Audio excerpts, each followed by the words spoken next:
This trade right here made me $3,000 last week trading using a very simple system. Here's proof that we actually did take the trade. And in today's video, I'm not only going to be breaking down the 4-step simple system, which allows me to catch trades like this one. I'm also going to be doing a full breakdown of this strategy. And I've done a few videos like this in the past, so to kind of switch things up a little bit, I'm also going to be walking you guys through the rest of the week's price action and showing you why I did not take a trade throughout the rest of the week, because one of the most important things in trading is knowing when to trade, but also when not to trade, more importantly. I'm also going to be sharing some key psychological tips throughout this video to help you manage your emotions whilst in the trade, and how I did so with this exact position. But first, guys, I just wanted to announce that I'm going to be doing a free 10k account giveaway on this video, and all you need to do to enter, you must be subscribed to the channel, you must like the video, and somewhere throughout this video in a random spot, an emoji is going to flash up on the screen. All you have to do is comment the correct emoji below this video in order to enter the giveaway, and the winner for this will be announced 1 week from this upload. So Friday, next Friday at around 4 p.m. UK time, I will announce this on my Instagram.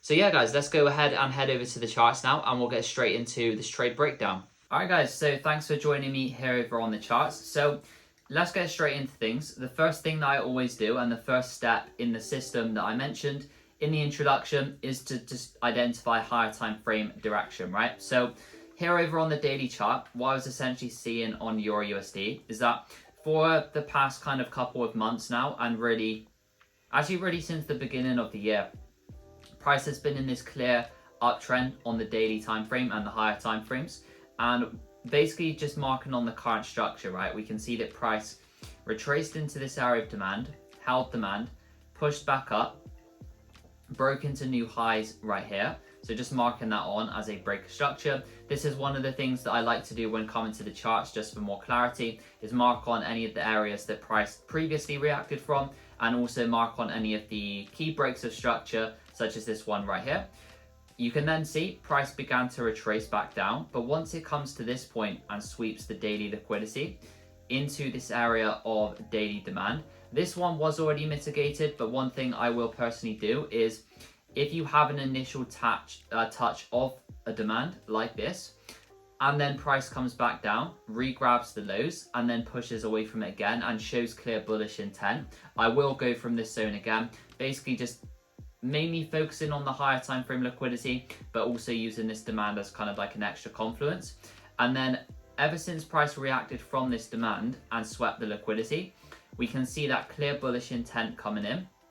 During NFP at the start of the month, price grabbed all of these lows in this period of consolidation, broke to the upside, creating a change of character right here. And this is really what confirmed this buy trade for me, right? Was the fact that not only have we had that higher time frame narrative aligning in our favor, and not only have we had price sweep higher time frame liquidity into this area of demand, but now we have seen that clear intent over to the upside. Just have a look at this momentum coming in, right? After a momentum like this comes in, you really don't expect any sells to come back into play, especially because price has broken past multiple areas of structure, right?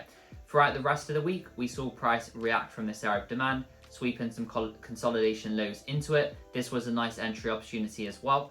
Price then broke structure again. So what I'm really doing here is just essentially marking on the structure, following the structure, and this is going to make it more easily, it's going to enable us to more easily identify any points of interest that we're going to buy from, right? So marking on the key structure right here. Then what I've basically done is, after we've marked on the most recent breaker structure, right, we're looking at the current trend leg. So between the low and the high, when I got onto the charts on Thursday at around 7 a.m, price was around this spot. So this is what I was seeing at the time, and I was looking for price to retrace into a valid point of interest to then look for some buys, right? And what I identified in the morning was this point of interest right here. This was a clear area of hourly demand, and you can see if we just head over to the Discord.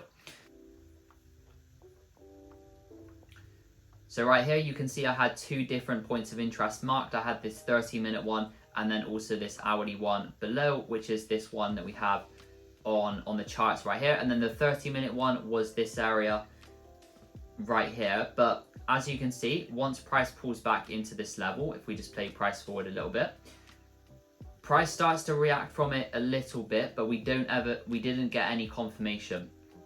So in order to enter the trade, what I'm essentially waiting for is I'm dropping to the M5 chart and I'm waiting for price to show some bullish intent by breaking above the most recent lower high.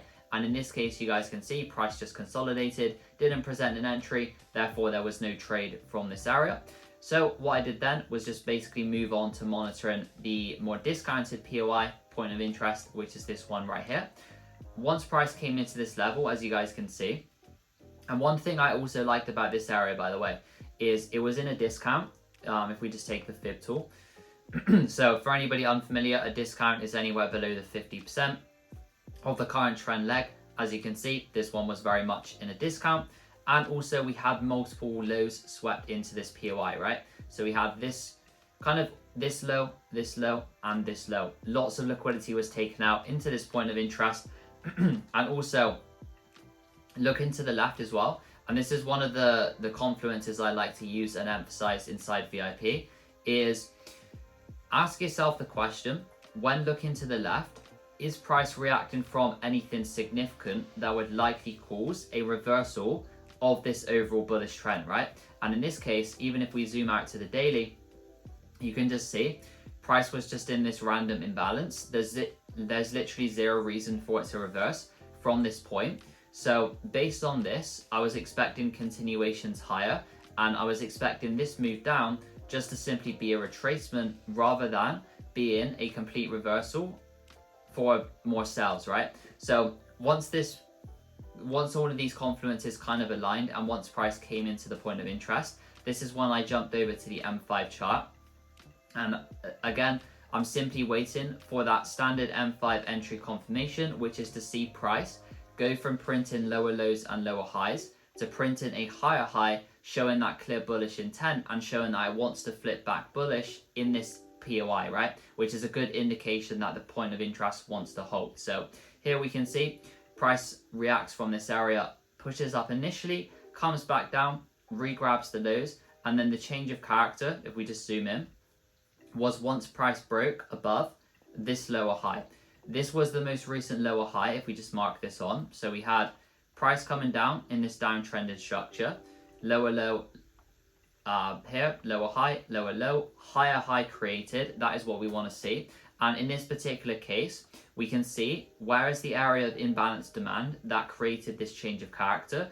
And we did have this one, right? But what I was thinking is, rather than trying to get a really sniper precise entry, which I don't personally like to do, why not just take this whole area?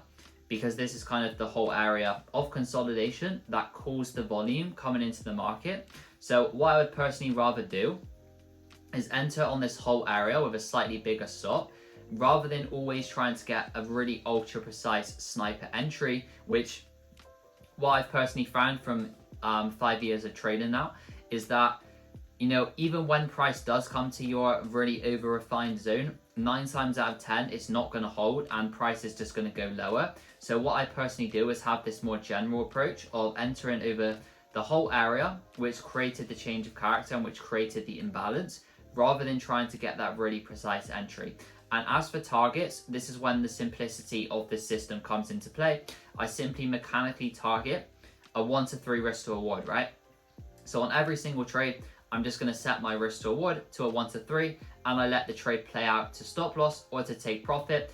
This isn't some random number, by the way, that I've come up with out of thin air. This is based on over 5 years worth of data, both back tested and forward tested, and this is the optimal risk to reward with this strategy that I personally found. And again, I don't make my trades break even, and the reasoning behind this is, again, because this is the approach which produced the most profit over a sample of hundreds of different trades. So stop loss or take profit is kind of like a set and forget approach. So as you guys can see, this was the trade. I simply let price then retrace back into our area. Very nice corrective pullback, which is ideally what you want to see. Just notice how price is moving back very slowly. Doesn't really have any intention. There's no sort of impulsive move coming down. It's just very slow corrective price action. Once we see price come into this area of demand, and I wasn't really expecting this because this was quite late in the day. It was around 20 to 8 my time in the UK.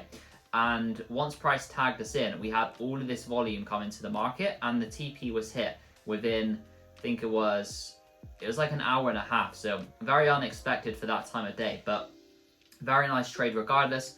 As always, same strategy, just rinse and repeating the same thing over and over again. So that was the trade, guys. And I mentioned at the start of the video, I didn't take any other trades throughout the rest of the week. And there was a clear reasoning behind this. So let me just take you guys through the rest of the week and what I was basically seeing at the time. So if we rewind price to the beginning of the week, so price was at this point, right? I had the same narrative. So if we zoom back out to the daily chart, the same narrative here was essentially price had swept the higher time frame liquidity into the area of demand. Price had then shifted bullish the previous week post NFP, as you can see, with all of this volume. And then heading into the week, I basically had this marked as my current trend leg. And there was actually a very nice buying opportunity here that I actually missed. So let me just walk you through that. So if we go back to the group, you can see at the beginning of the week, I was actually looking for, if we just find EURUSD. So at the beginning of the week, this is kind of the analysis I was looking at, right? And the reasoning behind this was because after we had that initial change of character, we can see going into the week, price began to consolidate above this 30-minute area of demand, which was in the current trend leg. So this was very much in a discount. It was the lowest point in the trend leg. Price starts to consolidate and induce this area. So what I was essentially forecasting and looking at was a sweep of these lows into this area of demand. And as you can see, I think it was on Tuesday, price comes down, also taking out Asia low into this area, taking out all of these previous day lows just here into this area of demand. And then if we hop over to the M5 chart, this is when I was monitoring or should have been monitoring for an entry. I'll walk you guys through exactly why I wasn't in a moment. So as we can see, once price is in this POI, all we're simply waiting for is that standard entry confirmation, which I look for in every single trade, always on the M5 chart, just to mechanize the strategy as much as possible and to make it as simple and repeatable as I can. So I'm simply waiting for price to create a higher high and break the most recent low high. That's a change of character essentially. So as you guys can see, once price comes into this POI, we get this kind of period of consolidation. Price sweeps the low, then moves over to the upside and creates a higher high just here, right? So once price closes above that structure, I'm then waiting for a pullback into an imbalanced area of demand. In this case, we had this one just here. So once price did this, I was waiting for a pullback into this area, stops below the low, and mechanical 1 to 3 risk to reward. Now, this should have been the trade. And like I showed you guys, I was forecasting this exact POI. However, at the time, this happened at around 3 p.m. At that time, I was actually in the gym, so I missed this entry. And that's one of the things that I want to emphasize in this video is that, you know, you can't always be glued to the charts 24/7. So there are going to be numerous instances where you miss trades for completely valid reasons. So it's annoying that I did miss this trade, but you know, there's always going to be another opportunity around the corner, as there was on Thursday when we caught that 3% EURUSD buy. And as I always emphasize to the guys inside VIP, in trading, you don't need to be taking a lot of trades to make a lot of money. You can take literally one trade in the whole week, and that was a 3% win. 3% in a week is very, very good going, particularly when you're comparing that to the benchmark of 8% per year that the S&P 500 would give you if you were investing into it. So that's just a note on that. And as you guys can see, this trade would have played out very nicely. As I said, this one was completely valid. The only reason I didn't take this one was because at the time I was in the gym and I missed the entry essentially. So that was the second valid trade of the week. So that is how I caught a 3% trade on EURUSD last week. And guys, just a quick reminder, if you did manage to spot the emoji which flashed up on the screen throughout this video, make sure to comment below to enter into the free 10k account giveaway. I also recently did a full year worth of backtesting on this entire system on Gold 2024. So if you want to watch me backtest this system next and see some more trade examples, watch this playlist next. I go through the entire 2024 price action. If you also want to attend our daily live calls and get access to the exact trade entries like the one I showed you in the video, I'll leave a link for that in the description below as well. Thank you guys for watching, and I'll see you in the next one.